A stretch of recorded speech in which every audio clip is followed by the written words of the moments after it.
start. Well, thank you all for all of you, Dr. Linsky. I want to just tell you what's been going on the ground here in Palm Beach County, Florida, just to give you some insight.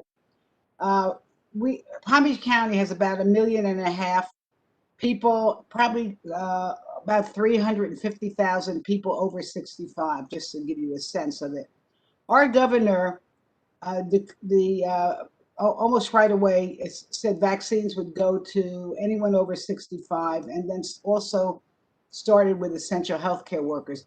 What happened in this county is that the vaccines were originally going through the health department. There was probably about a 200,000 waiting list, got whittled down to maybe 100,000 when the governor decided that here in our county, all the vaccines were going to go to the public supermarket, which was located only in white middle class neighborhoods. So of course there's been pushback, but here's what's been a result of that. The health department has pretty much left out of the loop. And so the health department is, we've gotten some vaccines for the underserved communities, but here's what's happening. I was on a Zoom with a hospital. They got 25 new nurses, no vaccines for them. No vaccines in a lot of the underserved communities. So my question really is how much are you leaving the decision of where these vaccines go to the governor? And what attempts are you making to actually get some input from our public health departments? Thank you for that question. First of all, congratulations to you.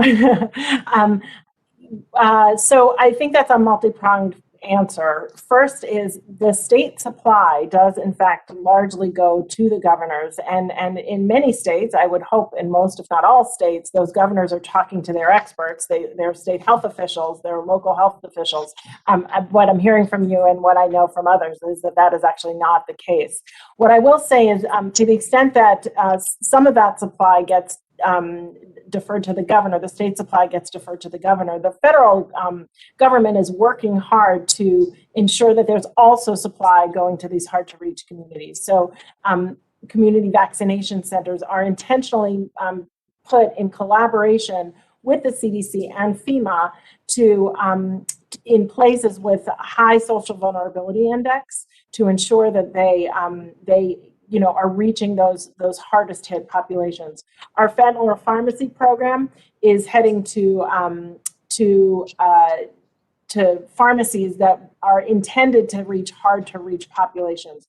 Our FQHC program is really going to places where they have more undomiciled or marginally housed or public housing or